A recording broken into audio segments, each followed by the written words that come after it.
Bismillahirrahmanirrahim. Assalamualaikum warahmatullahi wabarakatuh.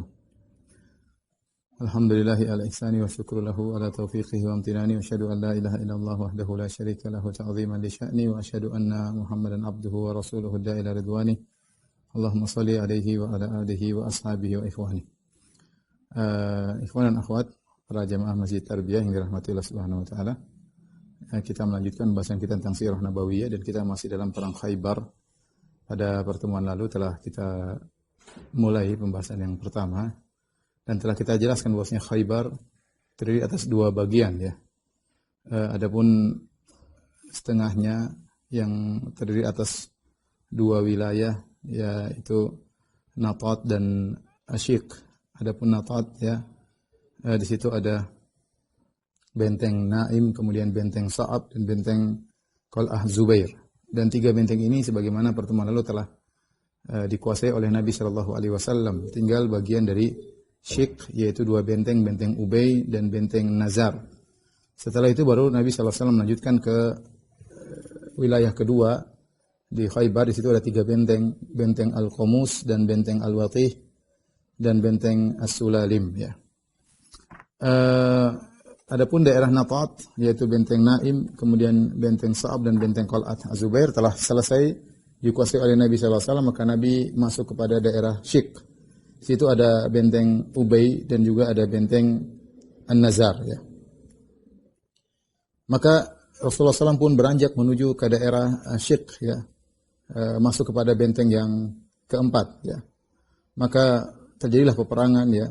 Kemudian salah seorang dari mereka, dari Yahudi keluar dan menentang duel kepada kaum muslimin, maka akhirnya disambut oleh seorang sahabat bernama Al-Hubab Ibnul Munzir radhiyallahu ta'ala anhu. Maka Al-Hubab pun membunuh Yahudi tersebut.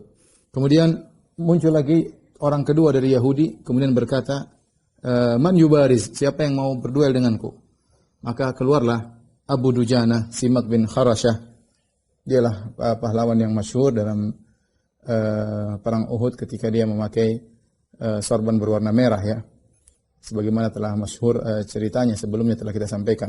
Maka disambut oleh Abu Dujana radhiyallahu taala anhu dan akhirnya dia pun berhasil membunuh lelaki Yahudi tersebut. Ya, ketika itu akhirnya Abu Dujana pun masuk ke dalam benteng, kemudian diikuti oleh kaum muslimin. Maka terjadi peperangan dalam benteng. Akhirnya orang-orang Yahudi pun kabur dari benteng tersebut, dari benteng Ubay ya. Kemudian mereka pun masuk ke benteng berikutnya yang ada di Syiq, yaitu benteng An-Nazar. Benteng Nazar. Benteng Nazar itu benteng yang terakhir yang ada di Syiq, itu benteng kelima. Adalah benteng yang paling kokoh yang ada di daerah situ ya. Dan orang-orang Yahudi seakan-akan yakin bahwasanya kaum muslimin tidak akan bisa menembus benteng tersebut, tidak akan mungkin bisa masuk dalam benteng tersebut. Maka karena benteng tersebut begitu kokoh, maka orang Yahudi mulailah mereka memanahi kaum muslimin dari atas ya, dan ini sulit melawan suatu kaum yang mereka bersembunyi di balik benteng dan bentengnya tidak bisa ditembusi. Maka mereka pun menyerang Nabi SAW dengan anak panah, menghujani anak panah dengan batu-batu ya. Ya, sampai ada sebuah anak panah yang mengenai baju Nabi SAW dan kecantol di baju Nabi SAW. Akhirnya karena sulit ditembus, Rasulullah SAW menyuruh untuk menyiapkan al-manjanik. Al-manjanik ini semacam katapel raksasa ya, untuk melemparkan batu besar. Dan manjanik ini Rasulullah SAW dapatkan di benteng As-Sa'ab. Ya, benteng sebelumnya yang dikuasai oleh Rasulullah SAW ada manjanik. Maka dibawalah, dikeluarkan manjanik, kemudian disiapkan batu yang besar, akhirnya dilemparkan kepada benteng ya, karena hantaman begitu kuat akhirnya timbullah bolong di benteng tersebut. Ketika ada bolong di benteng tersebut, akhirnya kaum muslimin pun bisa masuk melalui benteng bolongan tersebut ya. Akhirnya terjadi peperangan dalam benteng tersebut. Akhirnya mereka pun kabur ya. Mereka kabur meninggalkan benteng dan akhirnya mereka meninggalkan anak-anak mereka dan mereka meninggalkan istri-istri mereka di benteng tersebut. Maka ketika benteng An-Nazar telah dikuasai oleh Nabi sallallahu alaihi wasallam, berarti daerah wilayah pertama, setengah dari Khaybar sudah dikuasai. Itu lima benteng ya, benteng Naim, benteng Sa'ab, kemudian benteng Qal'ah Zubair, kemudian benteng Ubay, dan terakhir tadi benteng An-Nazar. Setelah itu Rasulullah SAW melanjutkan perjalanan menuju wilayah kedua dari Khaybar, yang disebut dengan wilayah Al-Kutaybah. Di situ ada 3 benteng, yaitu benteng Al-Qamus, kemudian benteng Al-Watih, dan benteng As-Sulalim. Maka orang Yahudi yang tersisa semuanya kabur ke benteng-benteng tersebut, mereka bertahan di benteng tersebut. Timbul perselisihan di kalangan para ahli sejarah, apakah 3 benteng tersebut dikuasai oleh kaum muslimin dengan peperangan atau karena ada asullah, yaitu mereka menyerah dan mereka mengadakan perjanjian dengan kaum muslimin. Wallahu a'lam bishawab. Adapun Ibnu Ishaq, ya sahibus sirah, ya, penulis sirah terkenal, beliau mengatakan telah terjadi peperangan di benteng Al-Qamus, benteng pertama. Ya, adapun benteng kedua dan ketiga, maka terjadi mereka menyerah. Ya, ataupun benteng pertama dari 3 benteng tersebut, Al-Qamus, kemudian Al-Watih dan Sulalim, maka terjadi sempat peperangan di benteng Al-Qamus. Ya, sehingga terjadi peperangan dan akhirnya disitulah benteng tersebut dikuasai, dan disitulah Safiyah bintu Huyai bin Akhtab, istri Nabi SAW ketika itu masih wanita Yahudiyah dari kabilah Nadir, yaitu Huyai bin Akhtab An-Nadiriyah, akhirnya ditawan oleh para sahabat karena menjadi sabaya, yaitu menjadi wanita-wanita tawanan perang. Setelah benteng Al-Qamus dikuasai, maka akhirnya kaum muslimin mengepung orang-orang Yahudi, ya, di benteng berikutnya, dan pengepungan terjadi 14 hari. Ya. Kemudian mereka tetap bertahan 14 hari, cukup lama, mereka tidak mau keluar dan Rasulullah juga tidak bisa masuk. Akhirnya Rasulullah SAW siapkan manjanik untuk melobangi benteng tersebut. Ketika manjanik tadi ketapel raksasa siap dilemparkan batu kepada benteng tersebut, akhirnya mereka takut, mereka yakin mereka akan kalah, akhirnya mereka pun minta untuk berdamai, untuk mengadakan perundingan. Al-Imam Al-Bukhari meriwayatkan dari Anas bin Malik dalam sahihnya. Beliau berkata, Anas radhiyallahu anhu berkata, "Fadhahara 'alaihim Rasulullah sallallahu faqatala al-muqatila wa saba az-zarari."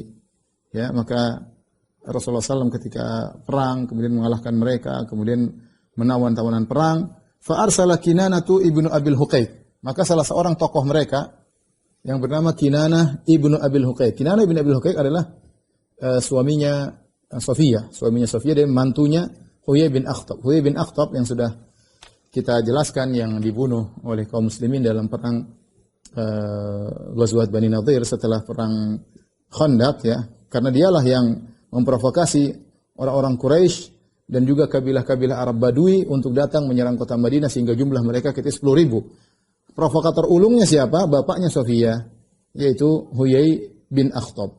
Dan Huyai ini punya menantu namanya Kinanah bin Abil Huqaiq, suaminya Safiyah. Akhirnya karena dia orang terpandang, Kinanah bin Abil Huqaiq, dia pun mengirim surat atau mengirim utusan kepada Nabi sallallahu alaihi wasallam dengan berkata, "Inzil fa ukallimuka." Turunlah engkau wahai Rasulullah, kita ketemu, wahai Muhammad, saya ingin bicara dengan engkau. Maka Rasulullah SAW menjawab, "Na'am."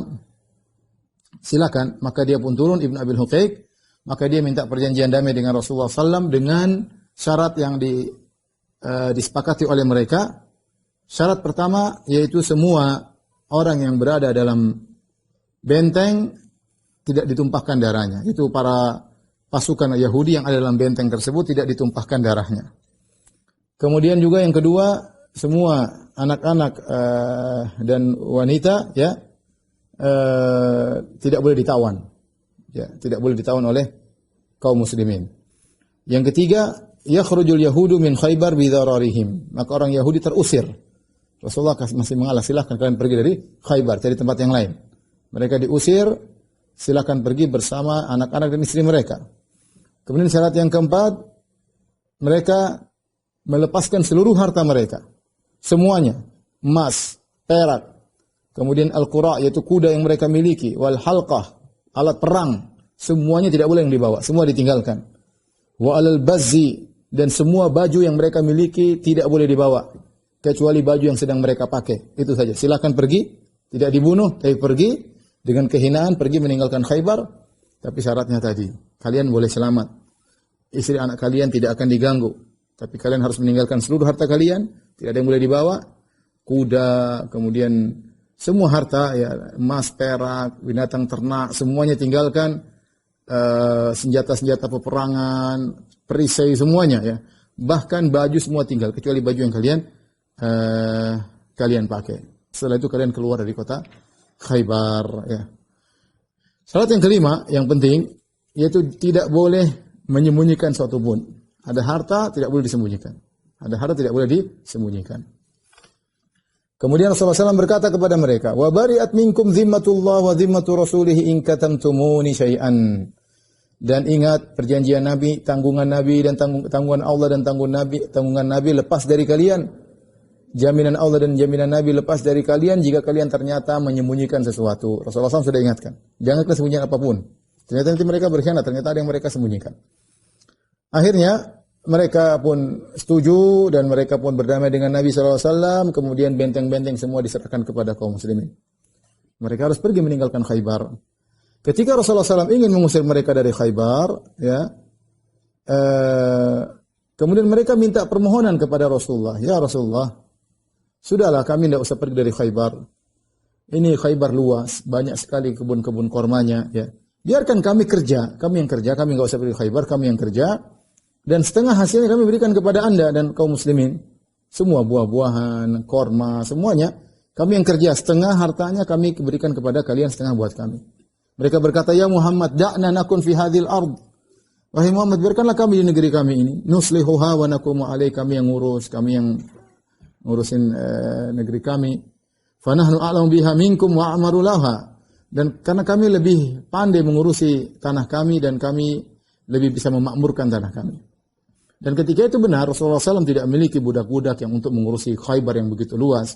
Para sahabat juga mungkin tinggal di situ. Mereka harus pulang ke kota Madinah, menjauh kota Madinah. Masih banyak urusan panjang. Ya. Dan akhirnya Rasulullah SAW setuju. Oke, tidak apa-apa. Mereka kerja, setengah hasilnya diberikan kepada kaum muslimin. Ya. Yaitu semua hasil dari perkebunan, dari korma dan yang lainnya diberikan setengahnya kepada kaum muslimin, setengahnya buat mereka. Kemudian kata Rasulullah SAW, "Natrukukum ala dzalika ma syi'na." Ingat, tidak ada perjanjian berapa tahun. Pokoknya terserah kami, kata Nabi SAW. Kapan kami mau mengusir kalian, maka kalian harus pergi. Ya, kalau kapan kami mengusir kalian, maka kalian harus pergi. Ini terserah kami. Ya. Akhirnya mereka pun tinggal di Khaybar. Nanti akhirnya mereka diusir di zaman Umar bin Khattab radhiyallahu taala anhu karena permasalahan yang mereka lakukan. Disitulah kemudian Rasulullah SAW menawan Safiyah bintu Huyai bin Akhtab yang nanti akan menjadi istri Nabi sallallahu alaihi wasallam. Dia adalah istrinya Kinanah bin Abil Huqaiq. Kemudian setelah perjanjian tersebut, ya, ternyata mereka berkhianat. Kinanah Ibn Abil Huqaiq, suaminya Safiyah, ternyata menyembunyikan harta milik mertuanya, harta milik bapaknya Safiyah, ya. Kita tahu bapaknya Safiyah, Huyai bin Akhtab, terbunuh dalam perang Quraidah, Bani Quraidah, ya. Ketika dia diusir dari Bani Nadhir, ya. Ketika dia diusir, dan saya sering sampaikan bahwasanya di Madinah ada 3 suku, Bani Qainuqa, Bani Nadhir, Bani Quraidah. Yang pertama diusir Bani Qainuqa. Ada kasus. Setelah diusir, kemudian Bani Nadhir. Bani Nadhir diusir karena mereka rencana membunuh Nabi SAW, bikin makar ingin bunuh Nabi SAW, maka diusir. Ketika diusir, turunlah surat Al-Hasyr tentang pengusiran mereka. Ketika mereka diusir Bani Nadhir, mereka lari kemana? Mereka ada yang ke Syam, ada yang ke Khaybar. Di antara yang ke Khaybar adalah bapaknya Safiyah. Dan dia kepala Bani Nadhir. Dan dia punya harta yang banyak. Maka dia bawa harta dari Bani Nadhir, dia sembunyikan di Khaybar. Kemudian bapaknya Safiyah ini bikin provokasi kepada orang-orang Quraisy dan yang lainnya sehingga datanglah 10.000 pasukan menyerang Nabi dalam perang Khandaq. Ya, termasuk dia yang merayu Bani Quraidah untuk berkhianat kepada Nabi SAW dan akhirnya Bani Quraidah termakan dengan provokasi Huyai bin Akhtab. Ini saya ingin jelaskan tentang bahayanya Huyai bin Akhtab, bapaknya Safiyah. Bapaknya bahaya, ternyata putrinya Ummul Mukminin. Subhanallah, yukhrijul hayya minal mayyit. Terkadang Allah mengeluarkan orang baik dari orang yang buruk. Intinya akhirnya dia ikut serta dalam perang Bani Quraidah dan akhirnya dia dibunuh oleh kaum muslimin. Tetapi dia sempat membawa harta yang banyak dia simpan di Khaybar. Nah, harta itu disembunyikan oleh ponakannya, oleh mantunya, yaitu Kinanah bin Abil Huqaiq. Ya. Padahal Nabi sudah ingatkan, kalau kalian ada yang sembunyikan, maka lepas jaminan kami.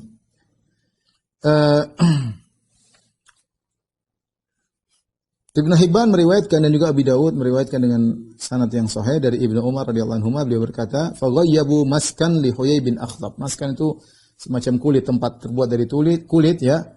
Di situ diisi harta yang banyak milik Huyai bin Akhtab. Wa kana qad qutila qabla Khaybar, dan dia sudah dibunuh sebelum Khaybar, itu dalam perang Bani Quraidah. Wa kana ihtamalahu ma'ahu yauma Bani Nadhir hina ujliyat Nadhir, dan dia bawa harta tersebut ketika Bani Nadhir diusir karena dia kepala suku Bani Nadhir. Fihi huliyuhum, di situ ada harta-harta Bani Nadhir. Ya. Kemudian Rasulullah SAW pun berkata kepada pamannya Huyai, li ammi Huyayin, ma fa'ala masku Huyai alladhi ja'a bihi min Nadhir. Nabi bertanya kepada orang Yahudi, mana hartanya Huyai yang dia bawa kabur dari Bani Nadhir ke Khaybar. Akhirnya dia berkata, ya, adhabathu nafaqatu wal hurubu. Ya. Kemudian mereka menjawab, sudah habis. Sudah buat nafkah, sudah buat peperangan. Rasulullah SAW bantah, kata Rasulullah SAW, al-ahdu qarib, belum habis. Baru saja dia bawa harta tersebut. Beberapa 2 tahun lalu dia simpan harta tersebut di sini. Ya, wal malu aktsar min dzalik, dan hartanya lebih banyak. Kalau untuk nafkah 2 tahun tidak akan habis. Kalian bohong. Akhirnya Rasulullah SAW menolak orang tersebut kepada Zubair bin Awam untuk dibunuh ya. Kemudian Rasulullah berkata, "Ra'aitu Huyayyan yatufu fi kharibatin hahuna." Rasulullah SAW diperlihatkan oleh Allah, Huyai pernah berjalan daerah sekitar situ. Maka kata Rasulullah SAW, pergilah ke situ cari, dan ternyata benar ya. Kemudian diambillah harta milik Huyai bin Akhtab, dan ketika itu Rasulullah SAW membunuh Kinanah bin Abil Huqaiq dan saudaranya karena mereka ikut serta dalam menyembunyikan harta milik Huyai bin Akhtab. Akhirnya Kinanah dibunuh dan dia adalah suaminya Sofiyah ya, suaminya Sofiyah. Maka selesailah perang Khaybar. Setelah itu Rasulullah SAW mengumpulkan ghanimah yang banyak dari perang Khaybar ya. Dan Rasulullah SAW bagikan kepada orang-orang yang pernah ikut serta dengan Nabi dalam perjanjian Al-Hudaybiyah, karena Allah yang telah menjanjikan mereka bahwasanya mereka akan mendapatkan ghanimah ya. Wa maghanimah katsiratan ta'khudunaha atau ya'khudunaha. Mereka akan mendapatkan ghanimah yang banyak, yaitu di Khaybar. Dan semua orang yang pergi ke perjanjian Hudaybiyah semuanya ikut serta dalam perang Khaybar kecuali Jabir bin Abdullah radhiyallahu ta'ala anhuma ya. Ya, maka Rasulullah SAW tetap memberikan bagian kepada dia karena dia sudah dijanjikan oleh Allah, semua yang ikut dalam perjanjian Hudaybiyah ya, maka akan mendapatkan bagian dari Khaybar. Dan Jabir bin Abdullah meskipun tidak ikut dalam perang Khaybar, dia tetap diberikan bagian, yaitu saham dari ghanimah perang Khaybar. Al-Imam Abi Dawud rahimahullah meriwayatkan dengan sanad yang sahih dari Sahal bin Abi Hasmah bahwasanya Rasulullah SAW membagikan ghanimah dari perang Khaybar menjadi 2. Setengahnya buat para prajurit, para pasukan yang berperang dari kaum muslimin, setengahnya disimpan untuk dibawa ke kota Madinah untuk diberikan kepada orang-orang susah, kepada fakir miskin, kepada tamu-tamu yang datang untuk dimuliakan. Tidak semua diambil oleh para mujahidin. Jadi cuma setengah dari harta Khaybar, harta ghanimah dibagi kepada para mujahidin. Ya. Dan di antara dalil kenapa dibagi setengah buat mujahidin, setengahnya tidak, karena tadi disebutkan tidak seluruh benteng dikalahkan dengan peperangan. Sebagian benteng dikalahkan dengan perdamaian, ya. Dikalahkan dengan perdamaian, ya. Sehingga ghanimah setengah saja, ya, yang dibagikan kepada para mujahidin. Kemudian Rasulullah SAW ketika membagi ghanimah, Rasulullah SAW melihat bagaimana andil, Rasulullah bersikap adil, bagaimana andil seorang prajurit dalam peperangan. Orang yang memiliki kudanya dipakai dalam peperangan, dia mendapatkan 2 bagian, 2 saham. Prajurit pejalan kaki dapat 1 saham. Prajurit pejalan kaki dapat 1 saham. Prajurit yang naik kuda, kalau itu bukan kudanya, dia dapat juga 1 saham.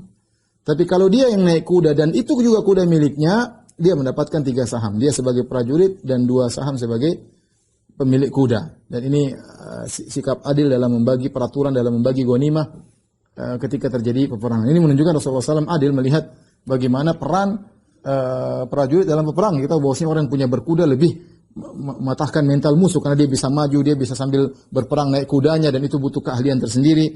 Oleh karenanya mendapatkan bagian yang banyak dan tidak semua orang punya kuda ketika itu. Disebutkan bahwasanya Zubair bin Awam, sepupu Nabi SAW mendapatkan 4 saham. Kenapa 4 saham? 1 saham buat Zubair, ya. Kemudian 1 saham buat ibunya karena kerabat dari kerabat Nabi SAW itu Sofia bintu Abdul Muttalib. Jadi mamanya Zubair adalah tantenya Nabi SAW karena Zubair ibunya namanya Sofia bintu Abdul Muttalib. Ya. Kemudian dia juga dapat 2 saham karena dia memiliki kuda. Jadi dia mendapatkan 4 saham. Saham buat dia sebagai prajurit berkuda, saham buat ibunya dan 2 saham sebagai pemilik kuda. Demikian juga Rasulullah SAW membagikan sebagian ghanimah kepada para budak-budak yang ikut serta, para wanita yang ikut serta, tapi tidak mendapatkan saham. Yang penting mendapat bagian dari ghanimah diberikan tanpa ada saham tertentu, ya sebagai membagikan kesenangan kepada mereka. Kemudian akhirnya kaum muslimin pun pulang dari Khaybar. Ketika sampai di kota Madinah, maka kaum muhajirin mengembalikan manaih kaum Ansar. Jadi ketika datang kaum muhajirin pertama kali di kota Madinah, mereka miskin. Sementara yang kaya adalah kaum Ansar.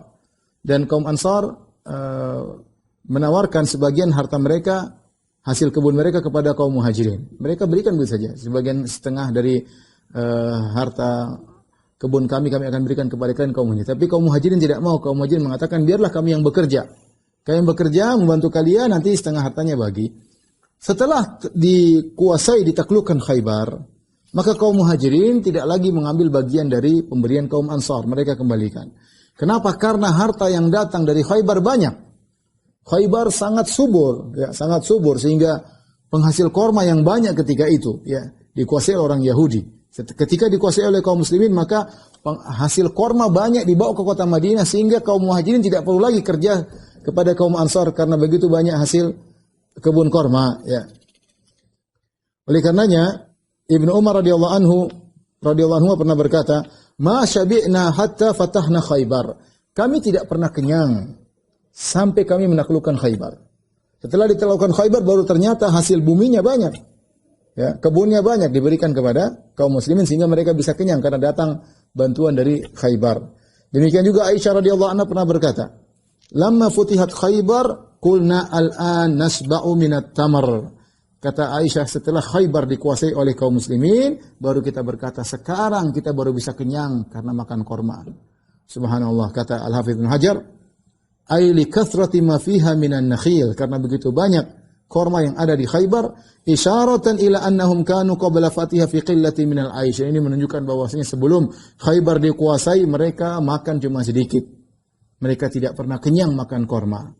Padahal di Madinah juga banyak korma, tapi karena kaum muslimin banyak, ya, banyak juga orang-orang kaum muhajirin datang dalam kondisi miskin dan banyak sahabat yang tinggal di Sufa sehingga hasil bumi mereka harus bagi sampai mereka tidak pernah kenyang. Aisyah berkata, istri Nabi kita tidak pernah kenyang padahal suami mereka adalah kepala negara. Mereka tidak pernah kenyang dengan korma. Ya. Ini menunjukkan hidup mereka yang sangat-sangat prihatin, sangat sederhana sebagaimana saya pernah sampaikan ketika ada seorang wanita datang minta makan kepada Aisyah radhiyallahu taala anha. Aisyah akhirnya cari-cari makanan, dia tidak menemukan kecuali 1 butir korma. Di rumah tidak ada kecuali 1 butir korma, maka dia pun berikan kepada orang meminta tersebut. Ya. Dan ini menunjukkan dermawannya Aisyah, dia tidak ada makanan kecuali 1 butir korma, itu pun dia berikan kepada orang lain. Maka ikhwan dan akhwat, kita banyak bersyukur kepada Allah Subhanahu wa taala. Kita sekarang mau kenyang ini, mau kenyang apa saja bisa. Mau kenyang korma kalau kita mau bisa. Cuma kita enggak usah tinggal di Saudi, korma banyak. Mau kenyang korma bisa, cuma kita nggak begitu suka korma. Korma paling buka puasa kita makan ya. Mau kenyang nasi bisa, mau kenyang ikan bisa, mau kenyang daging bisa, mau kenyang apa saja bisa. Para sahabat dahulu mereka lebih suka makan gandum daripada korma. Mereka lebih suka makan gandum. Ya, roti itu makanan spesial. daripada korma.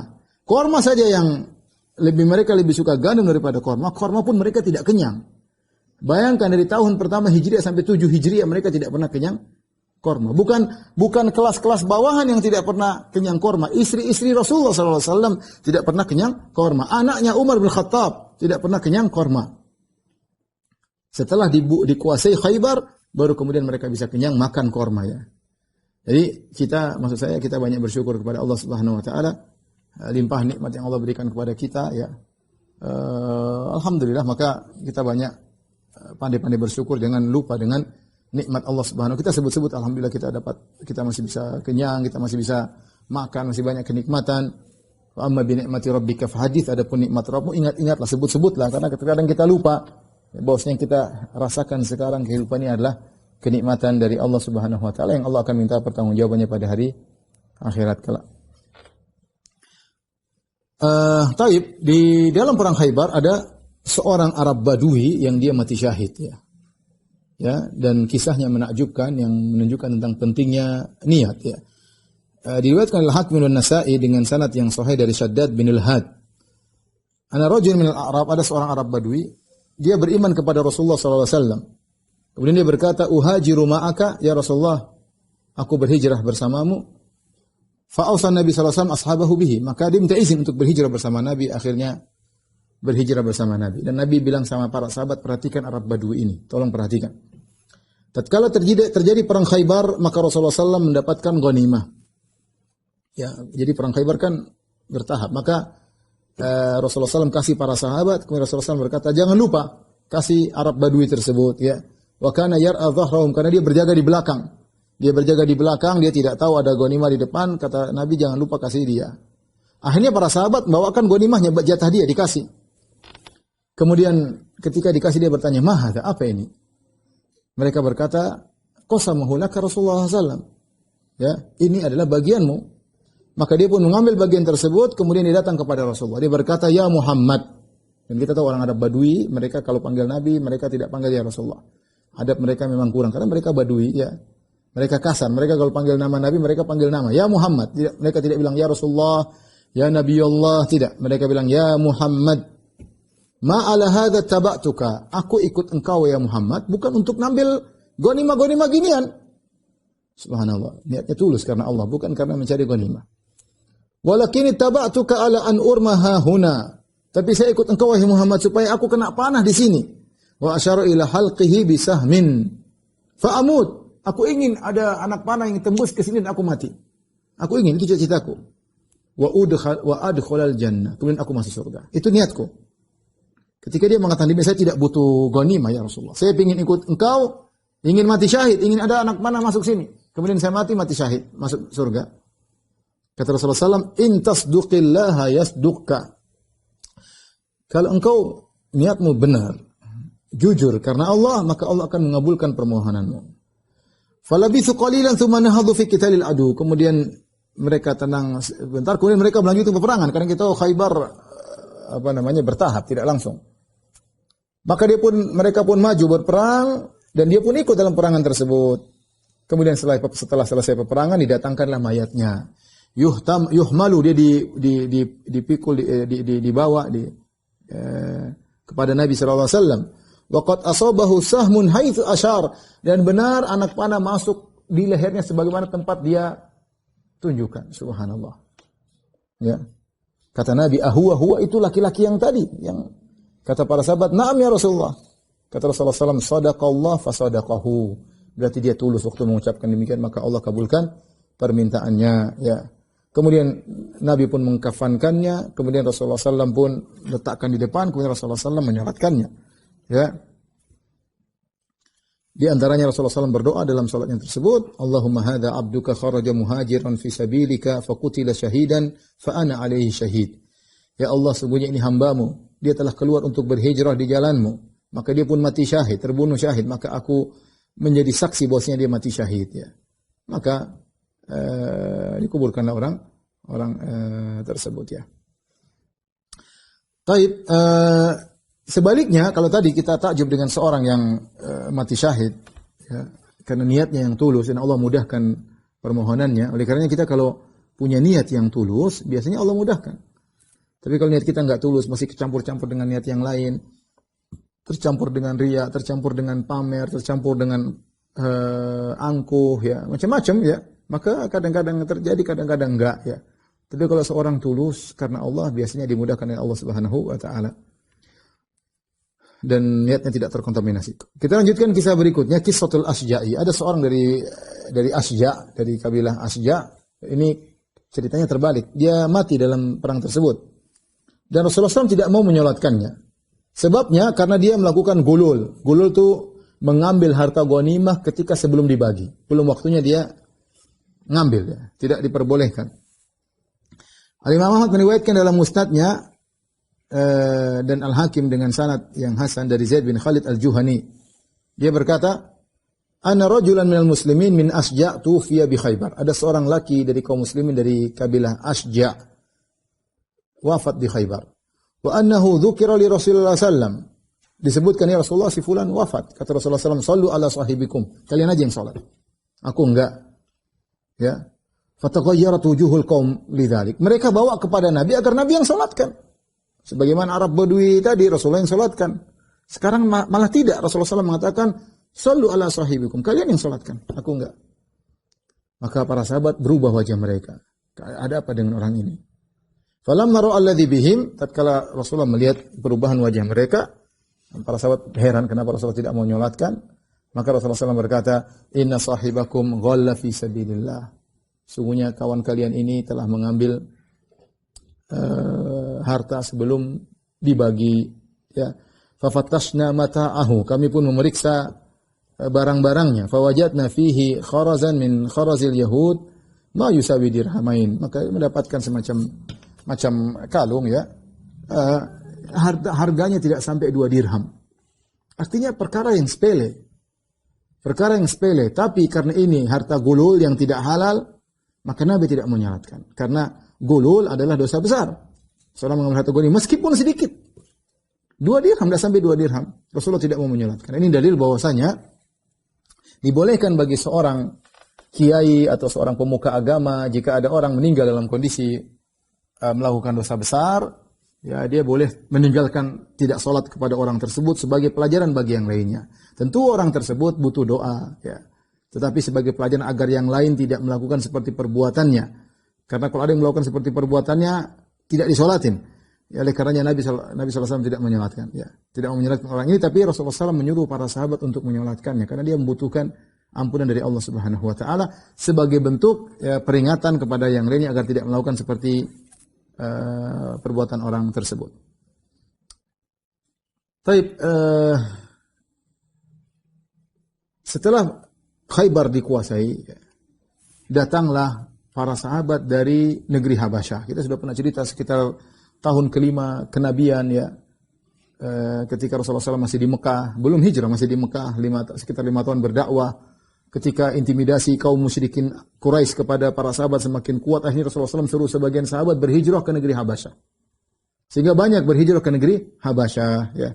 Yang mereka diantaranya di bawah pimpinan Ja'far bin Abi Talib, Ja'far bin Abi Talib radhiyallahu taala anhu. Ya. Ketika Rasulullah SAW sudah balik ke Madinah, ternyata datang rombongan dari Khaybar datang ke kota Madinah, ya. Bagaimana kisahnya? Kisahnya yaitu ketika Rasulullah SAW mengirim surat kepada Najasyi setelah Hudaybiyah. Jadi para sahabat sudah lama mereka di Habasyah dan itu suatu perjuangan yang berat. Bagaimana mereka pergi dari suatu kota yang lebih kaya kepada yang lebih miskin. Habasyah miskin. Mekah lebih kaya. Bukan berhijrah ke negeri yang lebih kaya, berhijrah kepada negeri yang lebih miskin. Mereka pergi ke Habasyah. Setelah itu di sana tidak sesuai dengan cuaca yang mereka biasanya. Kemudian juga di sana mereka tinggal di negeri kaum Nasara. Kemudian bahasanya juga berbeda, ya. Ya, suatu kondisi yang tidak mengenakan, tapi mereka bertahan. Mereka bertahan di sana dari tahun 5 Hijriah, dari 5 kenabian sampai 7 Hijriah. Berapa tahun tuh? Rasulullah berhijrah tahun 13. Berarti 8 sama 7, 15 tahun mereka di sana. Waktu yang cukup lama. Ya. Dan ketika Nabi SAW mengirim surat kepada Najasyi melalui Amr bin Umayyah ad-Damri, maka Nabi mengirim surat kepada Najasyi, "Wahai Najasyi, suruh sahabat-sahabatku untuk pulang ke kota Madinah, ya, dan siapkan perahu buat mereka. Dan Najasyi baik, maka Najasyi siapkan 2 kapal besar, ya, untuk mereka naiki agar mereka bisa pulang ke kota Madinah, ya. Akhirnya mereka sampai ke kota Madinah. Ketika Nabi sampai kota Madinah bertemu dengan Ja'far bin Abi Thalib radhiyallahu anhu, maka Nabi pun berkata, "Ma adri bi ayyihima ana asarru bi fathi Khaybar am bi qudumi Ja'far." Aku tidak tahu mana yang buat aku lebih gembira. Apakah karena aku menaklukkan kota Khaybar atau datangnya Ja'far? Ya, artinya Rasulullah sangat mencintai Ja'far, kalau sepupunya, saudaranya Ali bin Abi Thalib radhiyallahu taala anhu.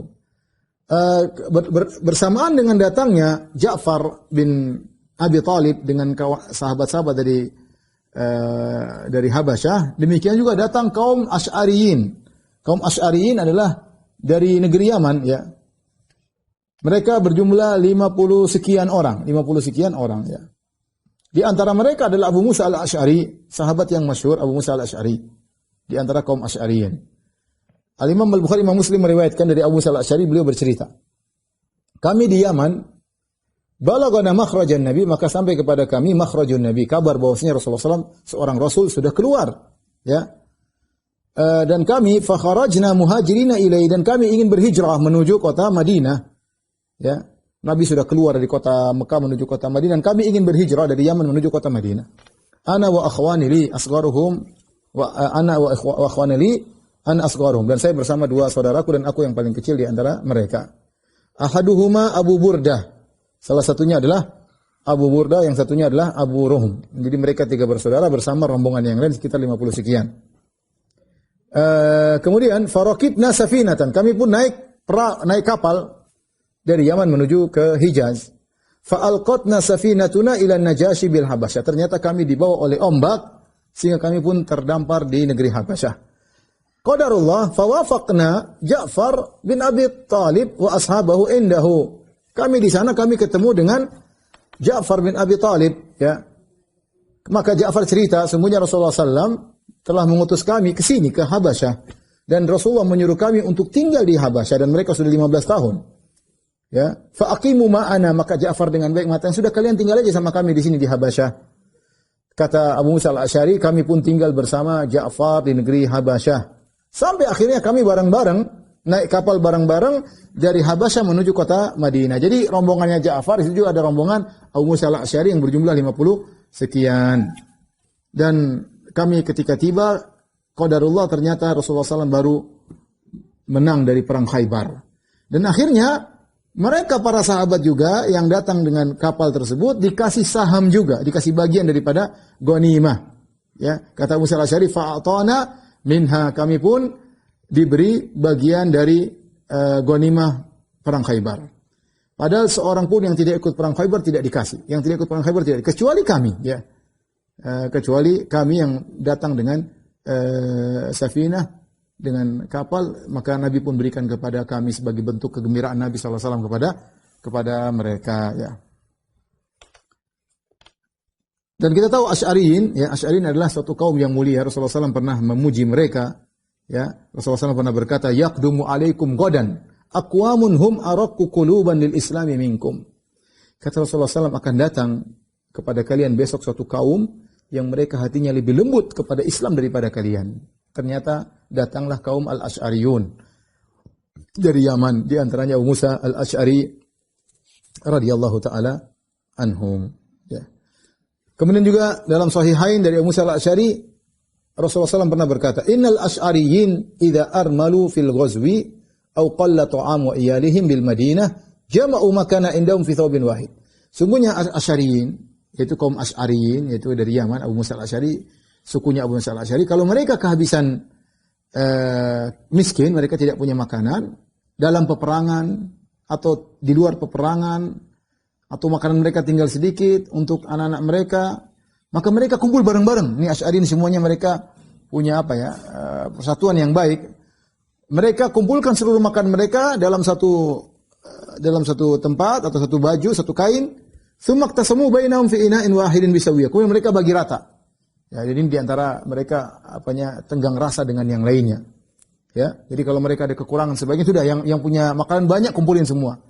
Sudah kumpul rame-rame dibagi rata. Semuanya yang enggak punya makanan sama dengan yang punya makanan banyak. Ini menunjukkan tenggang rasa, perhatian di antara mereka. Maka Rasulullah SAW memuji mereka. Rasulullah SAW berkata, "Fahum minni wa ana minhum." Ya, mereka bagian dariku dan aku adalah bagian dari mereka. Ya. Taib, di antara keistimewaan Asy'ariyin ya, disebutkan Rasulullah SAW pernah bersabda, "Inni la a'rifu aswata rufqati al-Asy'ariyin bil Qur'an." Aku tahu suara orang-orang Asy'ariyin dengan Al-Qur'an. Jadi kalau mereka malam-malam mereka baca Al-Qur'an dengan keras. Hina yadkhuluna bil-lail, ketika mereka pulang ke rumah. A'rifu manazilahum min aswatin bil Qur'ani bil-lail. Aku tahu tempat-tempat tinggal mereka karena Nabi tahu suara mereka. Ternyata mereka baca Quran keras sampai Nabi dari luar kedengaran. Wa in kuntu lam ara manazilahum hina nazalu bin nahar. Meskipun aku tidak tahu di mana rumah mereka. Karena kalau mereka masuk rumah siang hari aku tidak tahu. Tapi kalau malam aku dengar suara mereka, aku tahu ini suaranya Asy'ariyin, rumah mereka sebelah sana ya. Yang menunjukkan bahwasanya baca Quran dengan keras tidak jadi masalah kecuali kalau ada yang istirahat atau yang lainnya ya. Di antara keutamaan Ashabus Safinah. Apa keutamaan Ashabus Safinah? Mereka dianggap telah berhijrah 2 kali. Ya, mereka telah dianggap berhijrah 2 kali. Sebagaimana hadis yang diriwayatkan oleh Asma binti Umais. Asma binti Umais ya radhiyallahu ta'ala anha, istrinya Ja'far. Asma binti Umais ini wanita yang luar biasa. Dia istrinya Ja'far bin Abi Thalib. Kemudian Ja'far bin Abi Thalib meninggal dalam perang Mu'tah pada tahun 8 Hijriah. Maka Asma binti Umais menikah dengan Abu Bakar As-Siddiq radhiyallahu taala anhu. Kalau tidak salah dia yang menikah Abu Bakar As-Siddiq. Abu Bakar As-Siddiq meninggal dunia, kemudian dia dinikahi oleh Ali bin Abi Thalib. Luar biasa. Asma binti Umais ini pernah menikah dengan 3 orang yang hebat semua. Ja'far bin Abi Thalib, kemudian Abu Bakar As-Siddiq, kemudian Ali bin Abi Thalib radhiyallahu taala anhu ya. Ali bin Abi Thalib radhiyallahu taala anhu ya. Baik. Ketika itu dia masih istrinya Ja'far bin Abi Thalib ketika baru datang dari Khaybar. Maka satu hari Asma binti Umais datang menjenguk Hafsah, ziarah di rumahnya Hafsah, istri Nabi sallallahu alaihi wasallam. Ya. Ketika itu Umar bapaknya Hafsah masuk ketemu Hafsah dan Asma sedang berada bersama Hafsah. Kemudian Umar bertanya, "Man hadhi? Ini siapa?" Kata Hafsah, "Asma binti Umais." Kata Umar bin Khattab, kata Hafsah, ini adalah Asma binti Umais. Kata Umar, "Habasyiyatu hadhihi al-bahriyatu hadhihi." Oh, inilah yang pernah di Habasyah, yang pernah naik kapal menuju ke sini. Kata Asma, "Na'am, iya benar, dia yang pernah di Habasyah." Istrinya Ja'far yang dia pernah naik kapal ke sini. Maka Umar berkata, "Sabaqnakum bil hijrah." Ya, qadarullah kami lebih dahulu berhijrah daripada kalian. "Fa nahnu ahaqqu bi Rasulillahi minkum." Kami lebih utama bersama untuk dekat dengan Nabi sallallahu alaihi wasallam. Faghadibat. Maka Asma marah.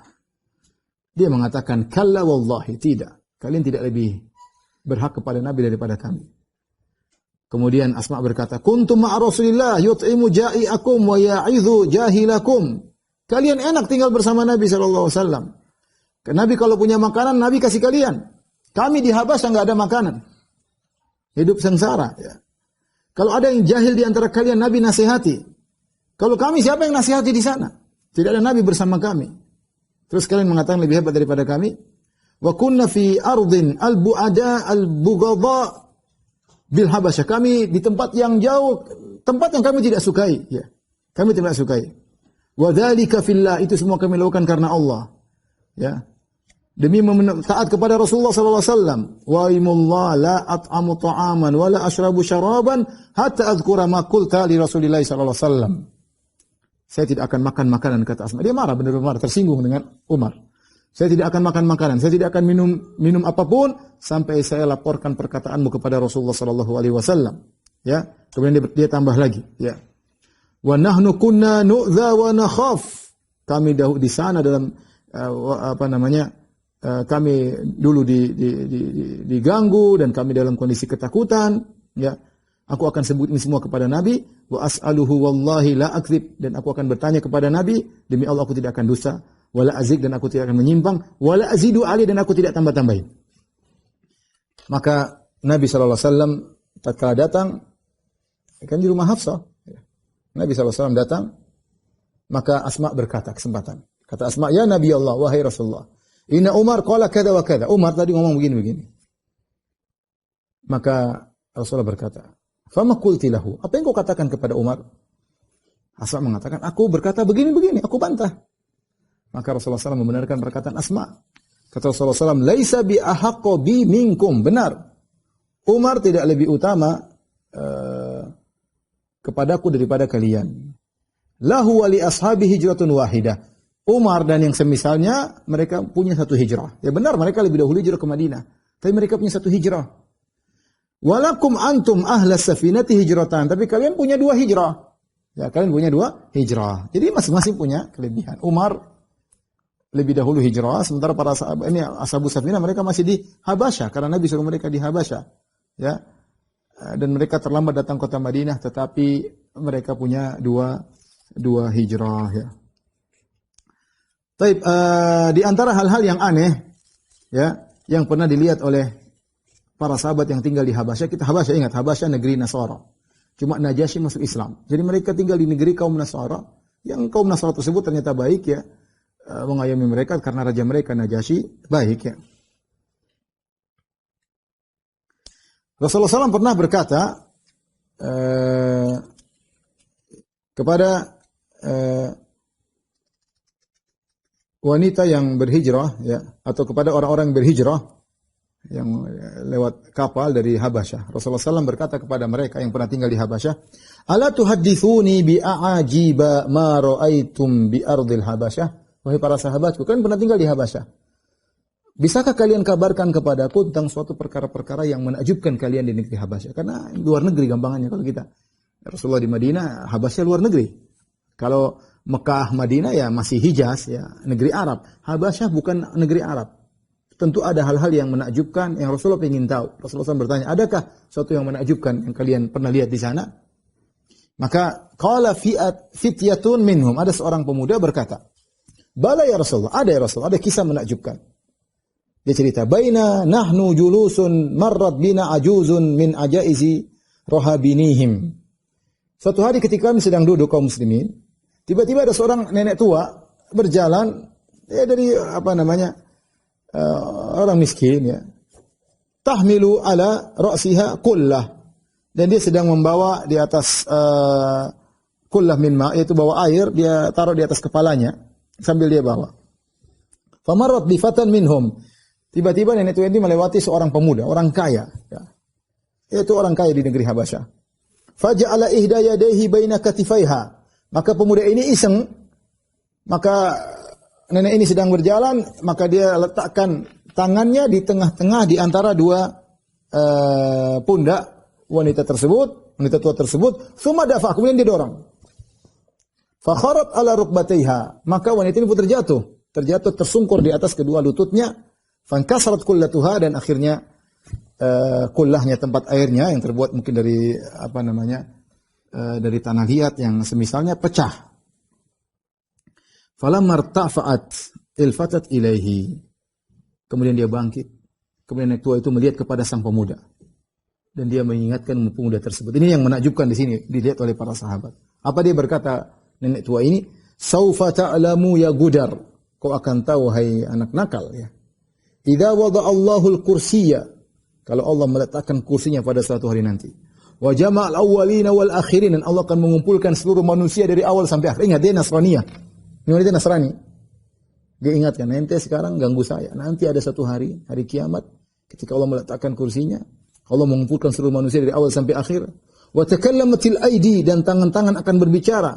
Wal arjul bima kanu yaksibun. Tangan akan ngomong, kaki akan ngomong apa yang mereka perbuat selama di dunia.